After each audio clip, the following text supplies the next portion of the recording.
Dhamma Talks by Mogok Sayadaw, 17th to the 18th of January 1961. Don't let the mind in pain. T1. In the beginning, Sayadaw was warning his disciples for the time near the end of one's life. A thought would come up where one would go after death. At that time we can't rely on karma, which is like a football going up and down. We must rely on wisdom, Nibbāna, which is the only true refuge. So everyone should prepare for the true refuge when we still have times and will die with smile on our face. Sayadaw based this talk on a sutta in Khandavagasamyutta, Nakulapita Sutta, SN 22. 1. Nakulapitya Suttam. One time the Buddha traveled to the Bagha state at Sumsumaragiri in the Besakala Grove. He met Nakulamata and Pitta, an old couple who had strong kamic links with the Buddha. They requested the Buddha to give them short instruction on practice because of their advanced age. The Buddha taught them, the physical body was never healthy. So when the physical body was in pain, don't let the mind in pain. After that the Buddha left them. They were very pleased and went to see Ven. Sariputta. Seeing their happy moods, Sariputta asked them the reason. They answered that they had just received teaching from the Buddha, but didn't understand very well. So Sariputta explained the teaching to them. Closing square bracket. The question of where I will go is becoming clear at the last moments of thought near death, with or without practice, the same for everyone sure to know. During when you are busying with businesses and happy with family members of wife and children, it's not arising. Without any practice to be on the safe side, and you'll die with the feeling of insecurity in accordance with your karmas. This kind of situation is common to people without any preparation. Anyone who has the preparation is happy to be put down the burdened khandha. These two kinds of thought will come in. If you let karmas decided for your fate, then your own quality is totally blunt. I urge you all for work hard in your practice so that let knowledge, Nibbāna, decide your fate. The power of knowledge, Nibbāna, is powerful than karmas. The power of karma is unstable, going up and down like a football. Then you'll become a human football. Rely on the power of knowledge. It's very important. You must work for the Dhamma, which can protect you from falling into the plains of misery and will feel safe at near death. In the worldly matters people are searching for wealth for their security. In the same way in the samsaric journey, we should prepare for security, more important than any searching. In the Khandavagasamyutta, the Buddha taught the way to security. In our past lives we were falling into hells, the animal realms, the celestial and Brahma worlds due to the unstable karmas. The Buddha warned us many times, as near death, not to die regretfully for our mistakes. Even a small ant sees its destination before death. An ugly death is frightening. Everyone who has the chances to see many dying persons know this. I'll tell you the way of security from the dangers of painful births, plains of misery.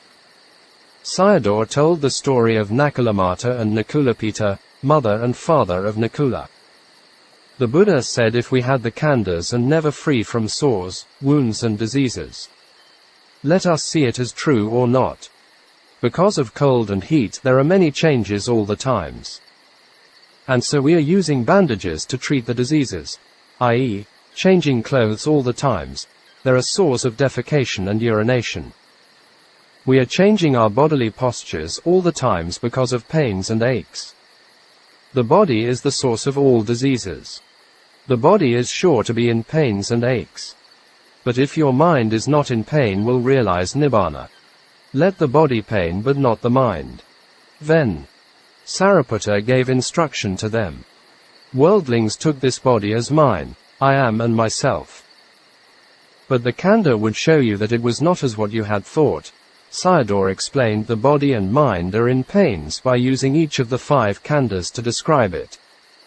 This physical body is made by 4 causes: kama, mind, chitta, temperature, uttu, and foods, ahara. If we make these as mine, I am, myself, the mind will pain. It's a strong clinging. The mind dharmas are made by sense objects and sense bases, aramana and vara. Your mind is in pain when something changes, which you take it as mine, but it after all does not belong to you. If you think you are the owner, then you are in suffering. For example, you find a dead dog on the road and the death of your dog are different things. As dog, they are the same but have different feeling because of ownership and non-ownership. If you see arising and passing away, you know very well that it's not yours. Then your mind is not in pain. In the whole samsara we are living with the double-blind eyes of this is mine, this I am, and this is myself. It's like a blind cock fights with blindness and takes it as mine. If I am not giving you the noble eyes, Aryan eyes, because of your attachment, you will be in sorrow, lamentation, pain, and grief. T2. Why sorrow, lamentation, pain and grief come in very often? You have to think about it. It always becomes sorrow, in tears and suffering because the view of me and mine is not falling away, atta and ataniya ditthi. You think yourself as me, and your wife, children and wealth as mine, so that suffering arises. This physical body is always changing with hot and cold. This is the nature of the body and you have to know it. Change is anicca and knowing mind is magga. And sorrow, lamentation, grief and pain not follow behind. This is because your eyes are transplanted with the Aryan eyes which know the original nature. Become the disciple of the Aryan, your sorrow will be ceased. Without it, when the body is in pain and the mind also in pain. Contemplate the 5 khandhas as stranger, parato, parajana. If you don't observe in this way, never get the path knowledge. The 5 khandhas are changing and you have to look at them as stranger. They also tell you as a stranger, and sorrow, lamentation, grief and pain not arise. And it not becomes ignorance and volitional formation, avidya and sankhara. If you know impermanence, the mind is not in pain. At the present your mind is happy, and also for the future the doors of the plains of misery are closed. The body in pain but not the mind in pain is the Buddha had arisen for you. If your mind is in pain, then the Buddha had not arisen for you. In truth the body is impermanent and not really painful. Dhamma Talks by Mogok Sayadaw, the 19th of January 1961. Buddhavāda.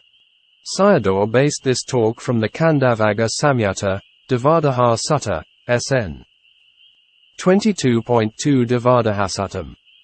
One time the Buddha was dwelling among the Sakyans in a town named Devadaha. At that time some monks wanted to go to the western province in order to spend the rain retreat there.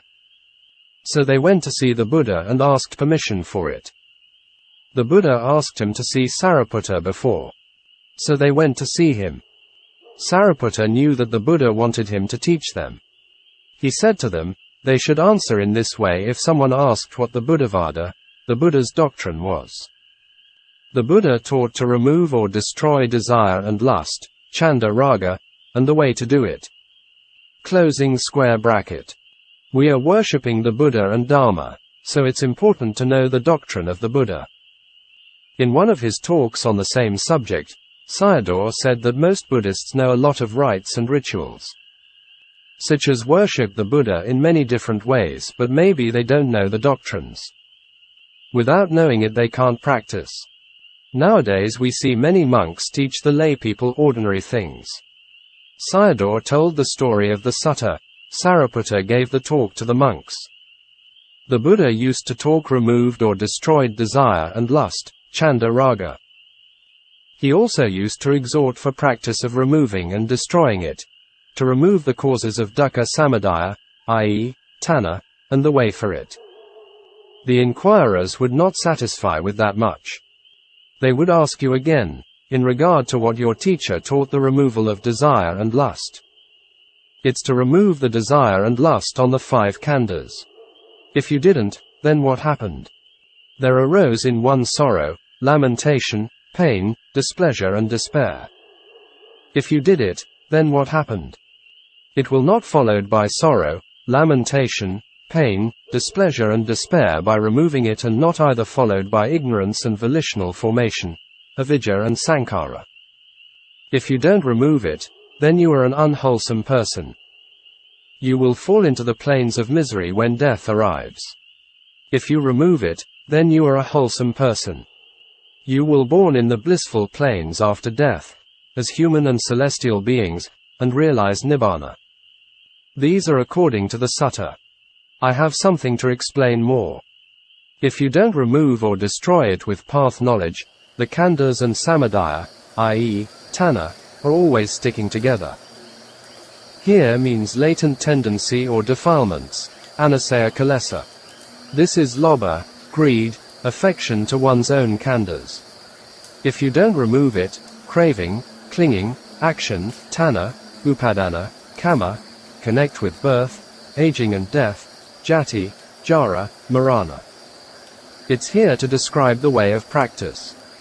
You can contemplate whatever you prefer, mind, feeling, etc. Before you don't know and think it as permanence and have affection to the khandhas. By contemplation and know that it's impermanent. Defilements have 3 stages, 1 latent stage, anusaya, 2 stimulating stage, parayutana, and 3 active stage, vitikama. By seeing impermanence, vipassana knowledge removes 2 and 3 stages, but it can't overcome the latent tendency. With 1, 2 and 3 will come back again. Whichever can destroy one becomes the true Buddhavāda. Don't satisfy only with vipassana knowledge. Without the practice by encountering coarse sense objects, and all of them arise back again. Knowledge of disenchantment and change of lineage, Nibbāna and Gotrabhu nanas, are still not enough. Therefore continue to practice until to the truth of the 5 khandhas as dukkha. Have to practice until you totally don't want the khandha. If you don't want the truth of dukkha and the 5 khandhas disappear, then defilement of wrong view has no khandha to dependent on. Khandha disappears and nothing exists for the dependence, so wrong view does not exist anymore. There are rebirths no more to the plains of misery without any attachment to wrong view with kama. Hell fire and hell woks are totally gone for you. Wok is a large iron cauldron for cooking and come from Chinese word. Dhamma talks by Mogok Sayadaw, the 5th of February 1961. From Dukkha to Nibbāna. Sayadaw explains Sankhata and Asankhata, or Dukkha and Nibbāna. It's interesting, simple and profound. There are only 2 dharmas, i.e., the conditioned, Sankhata, and unconditioned, Asankhata. The 5 khandhas, mind and body, are Sankhata, and Nibbāna is Asankhata dharmas. With Sankhata the yogis see anicca, and with Asankhata the yogis are not seeing anicca.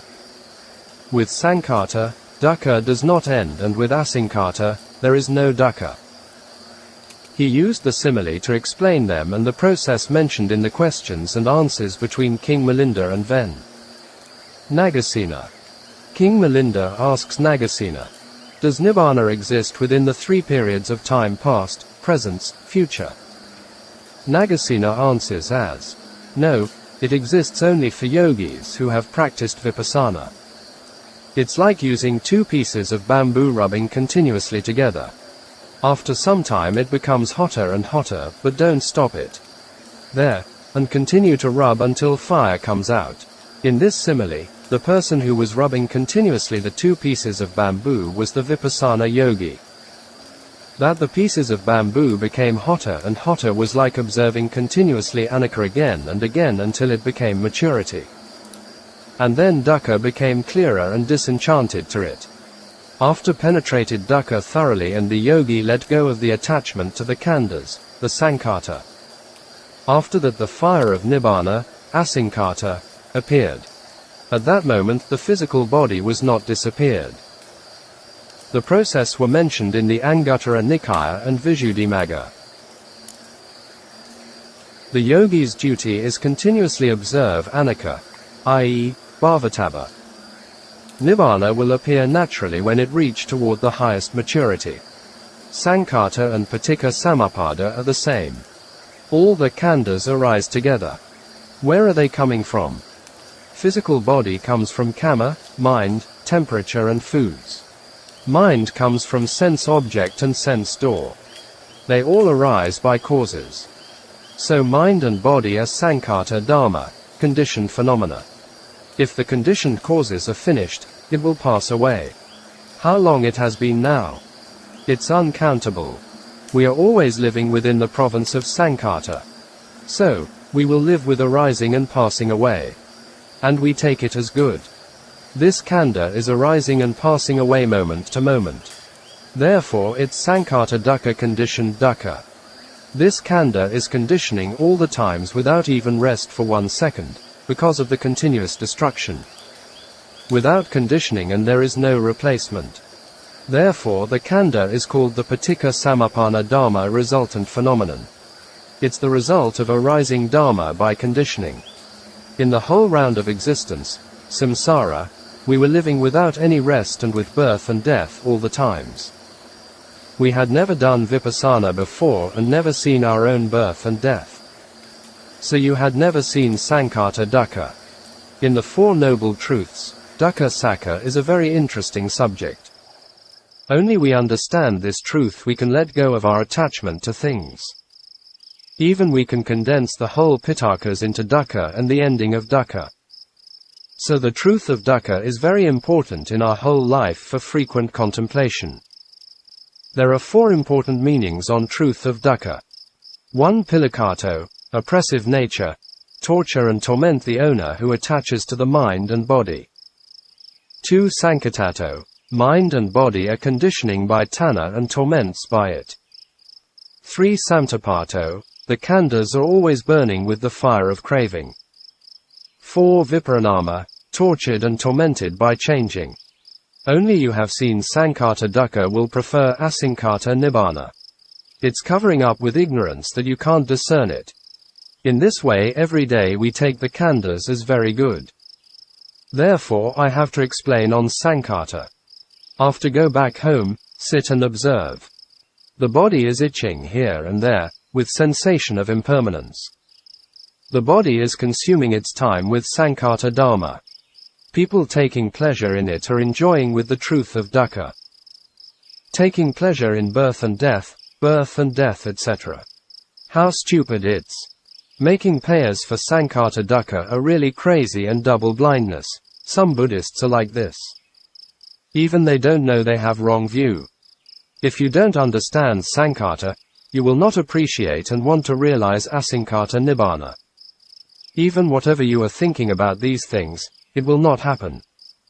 From sankhata you'll reach toward asankhata. Therefore who never discovers sankhata will never reach there. Even though many Buddhas were arising before, people who had never seen sankhata dukkha had been left behind. If you have never seen sankhata dukkha, you will never appreciate asankhata sukha. The desire to be there will never arise in the mind. You also can't reach there. One knows one's own miserable situation only by seeing sankhata dukkha, and then you want to be free from it. So you have to concentrate on the khandhas with knowledge. And you'll only find out that nothing is there except sankhara dukkha. By transplanting with the Aryan's eyes you'll see it. Your natural eyes only see the ugliness and the beauty. Insight practice will be finished with 2 factors. First, seeing sankhata and later you'll see the transformation to the asankhata. Is it matured by paramis, past perfections, or discerned a lot of it? This knowledge, i.e., path knowledge, does not turn toward sankhata, impermanent khandhas, but toward the cessation of sankhata, i.e., not seeing the khandhas. Impermanence of the khandhas still exists but the knowledge turns toward that no khandhas exists. This point is very important. So, you have to remember it carefully. You must observe a lot of impermanence. Don't let the desire of I want Nibbāna to come in. Just observe sankhata. The way to Nibbāna is that all. There are only 2 dharmas. This was mentioned in the Dhamma Singani, the first book of Abhidhamma. Sankhata dharma and asankhata dharma, conditioned phenomena and unconditioned phenomenon. Sayadaw continued to talk on Nibbāna, a question posed by King Milinda and answer by Ven. Nagasena. There is no fire inside the pieces of bamboo. By rubbing two of them, it becomes hot. Sankata dukkha is like this. After a while, it's becoming too hot and the fire comes out. Nibbāna is like that. Between the processes, whatever knowledge arising is only within the province of Sankata. If you don't want to follow the process of knowledges is up to you, i.e., 10 or 16 knowledges. Just contemplate the Sankhata. Dhamma Talks by Mogok Sayadaw. 6th to the 8th of February 1961. The Reality and the Knowing. These three talks were based on the Tevijavaka Sutta of Majjhima Nikaya, MN 71 Tevijavakcha. As I had already mentioned before, Sayadaw mostly used the suttas only to explain the Buddha's teaching and the practice in clearer and simpler ways. Maybe there were many Pali words in it, but mostly known to the Burmese Buddhists. He only took a few points from the suttas and used it for practice. People want to study a whole sutta must go back to the Nikaya itself. The second and the third talks were concentrating on the contemplation of mind. There were many important points in these talks for the practicing yogis. Closing square bracket. T1. Cutting off the dependent arising is Nibbāna. The khandha's processes are dependent arising. The knowledge, Nana, comes in and cuts off the process. The original khandha process is the truth of dukkha. Broken down, the khandha process is the truth of the cessation of dukkha, Nirodha Sakha. Sayadaw used the dependent arising chart to explain the Dhamma. See the 12 links. Knowledge has to come in between section 2 and section 3, avijja right pointing arrow sankhara, section 1, right pointing arrow vijnana right pointing arrow namarupa right pointing arrow salayatana right pointing arrow phassa right pointing arrow vedana, section 2, right pointing arrow tanna right pointing arrow upadana right pointing arrow kamabhava, section 3, right pointing arrow jati, jara, marana etc. Section 4. This is cutting off the khandha process. Don't let the 5 factors and the 3 factors to be connected. From section 2 is 5 factors and section 3 is 3 factors. Because of the khandha process we are afraid of the 4 planes of misery, hell, animal pita and asura. Even if you arise to the blissful plane khandha, sugati, will fall down again from it. Never forget the Buddha's warning of the permanent homes of the living beings were the 4 planes of misery. Insight meditation is a type of contemplation for the result of no desire to the khandha. If you condense the 5 khandhas and it become mind and body. Condense it again, it's only impermanent. In the real contemplation, you are not contemplating form, feeling and mind but their impermanence. If you are discerning impermanence and it was like the dawn time in the early morning. By continuous contemplation for sometimes the sun of Nibbāna will come out, from the Namarupa Parikeda text, a commentary. Therefore the main point is working with impermanence. Without the development of the insight knowledges no path knowledge or supramundane knowledge, Lokuttara Magga, arises. For insight knowledge to arise is very important. Path knowledge arises is not important. You will take rebirth in blissful plane and become a stream enterer, Sotapanna, there, from the Anguttara Nikaya, if you die with insight knowledge. You even can become an arahant if you die with the path knowledge near death. It may be referred to a much matured yogi and it could be seen in some suttas. After become a stream enterer other stages are easy. Sayadaw continued to talk about the Tevijavaka Sutta. At the time of discerning impermanence, you discard the fetters. These are 10 fetters. Samyojana, 1. Sensual lust, 2. Attachment to rupa jhanas, 3. Attachment to arupa jhanas, 4. Aversion, 5. Conceit, 6. Wrong views, 7. Adherence to rites and ceremonies, 8. Doubt, 9. Restlessness, 10. ignorance. Because at that moment not continue to craving and clinging. Every form, feeling and mind arise, let knowledge comes in behind them. Then craving, clinging, ignorance, volitional formation, sorrow and lamentation can't arise. A person without practice can't abandon the human fetters. T2. The Buddha reminded the monks for many times to stay with mindfulness of the khandha and observed with panna. With mindfulness before and observed with panna from behind. For example, in the physical body there are itches, pains and numbness etc. And mind states are arising. We watch them with mindfulness and observed with panna. With mindfulness before and observe with panna from behind. And the khandha will tell you as I am impermanent. You get the 5 factors of the path during your observing them because you have mindfulness and seeing with wisdom. There are 3 factors with mindfulness and 2 factors seeing with wisdom. Only anicca exists and anicca arises. Close your eyes and contemplate, you can't find hand, feet, ear and nose, but only anicca. With anicca existing, but someone will be a corpse with double blindness if he'd never seen it before dying. You all are moving like an earthworm which was moving without eyes. So it was eaten by bird or chicken. In the whole samsara, our knowledge and the natural reality were never the same. How much deluded are living beings? We all have the chance to know the reality of nature only when a Buddha had arisen. Therefore, we were ending up at others' sayings and making many prayers, including merits, such as became human beings and celestial beings would be good. Anicca exists and you know anicca samsara will be cut off. Sayadaw continued to talk on the contemplation of mind.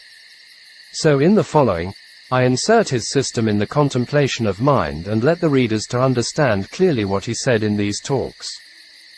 Sayadaw's favorite contemplation was on the minds. There may be some reasons behind it. One of the reasons may be he himself was an Abhidhamma expert and even as a very young novice had great interest in this subject. Contemplation of the mind. Contemplation of the mind. Bodily consciousness, unpleasant and pleasant experiences, itches, pain, etc. 6. Internal guest mind. 1. Breathing in mind and 2. Breathing out mind, 2 host minds. The 2 host minds are the primary objects for contemplation. You have to contemplate them if other minds, all the guest minds, are arising. I'll give you the contemplation of mind. Whatever you are seeing, mind consciousness arises. Hearing and hearing consciousness, smelling and smelling consciousness, tasting and tasting consciousness arises respectively.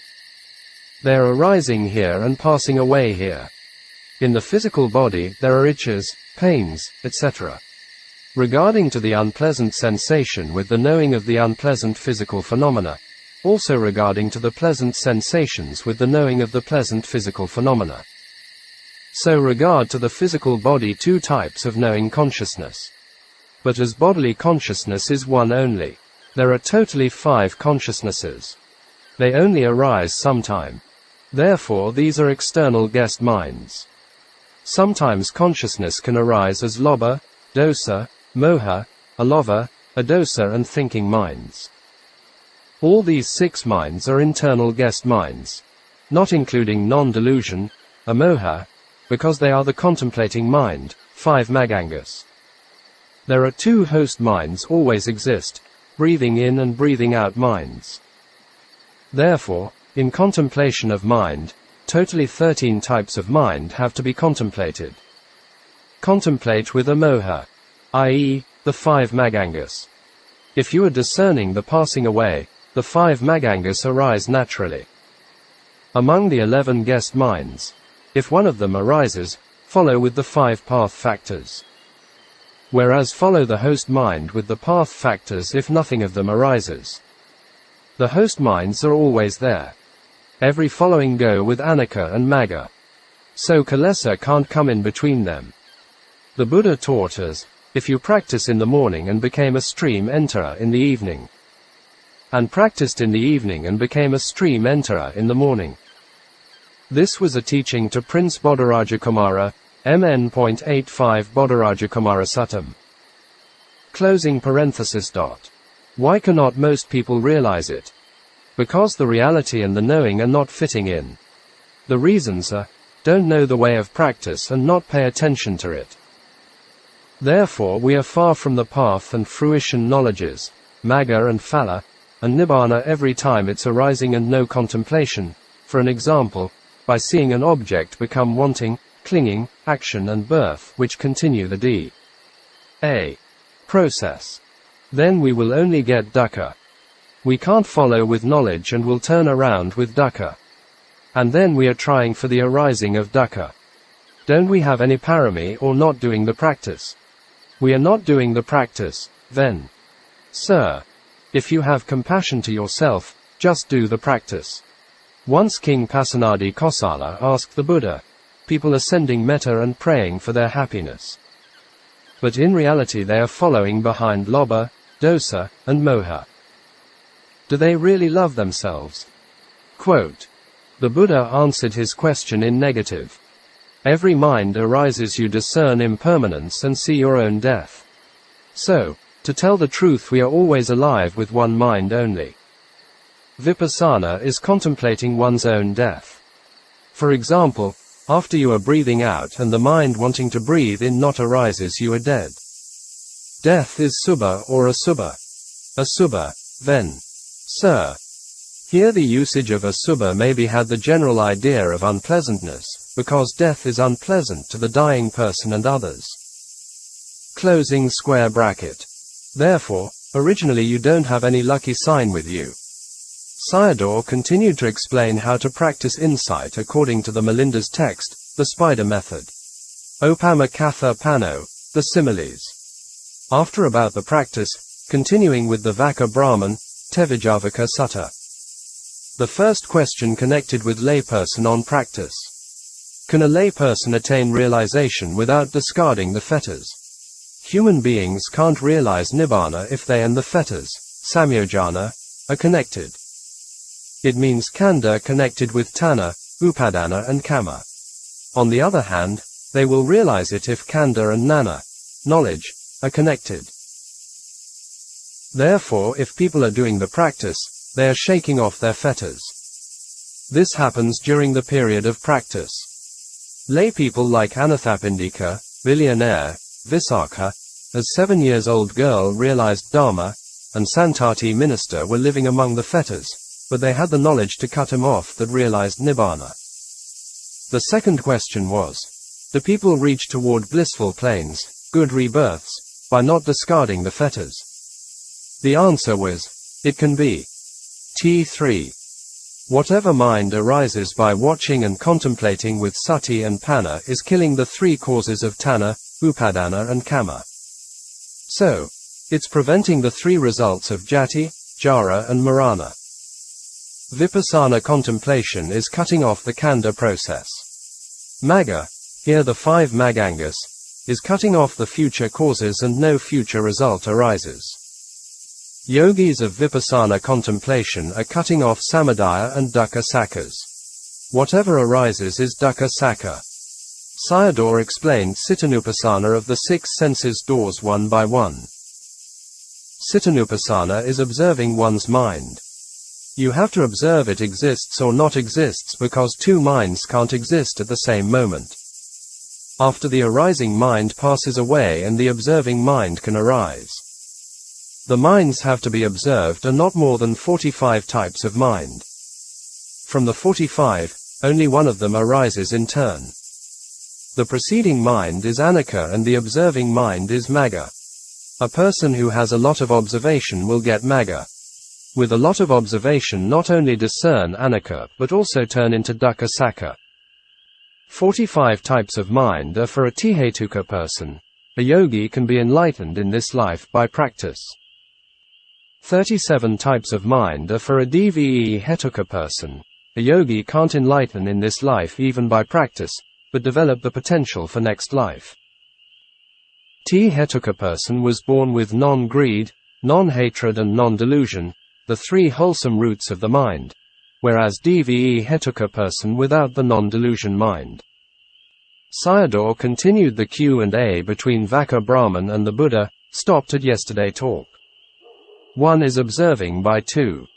1 will tell you not there and 2 know it not there. Discerning of impermanence is seeing one's own death. It becomes a dead person while another mind does not arise from behind. With the connecting of minds, we do not become a dead person. Our connections of deaths are Dukkha Sakha and seeing them is Magga Sakha. Knowing Dukkha is Magga Sakha. Therefore we are contemplating the truth. You'll get the Magga by your own contemplation. The matter of getting the Magga is the matter of observation. By observing the 45 minds arise, during cooking and working you'll get the Magga.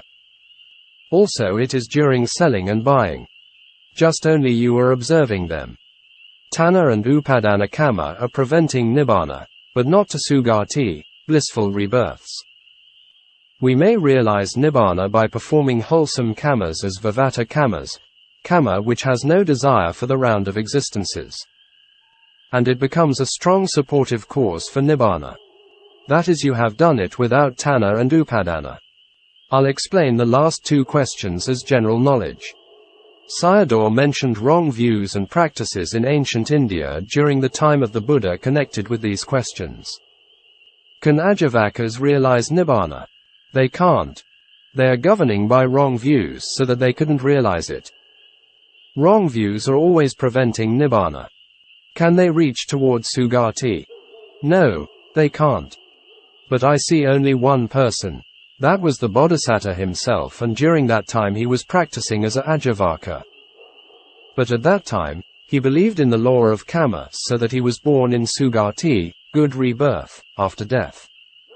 This is nothing to do with identity view, Sakkaya Ditthi. Identity view prevents Nibbāna but not Sugati. Therefore the Buddha gave serious examples to destroy identity view was more important than your head was on fire and your chest was piercing with a spear. These situations are only dire once, but with Sakkaya Ditthi will never free from dukkha. Identity view is the fetter of wrong views.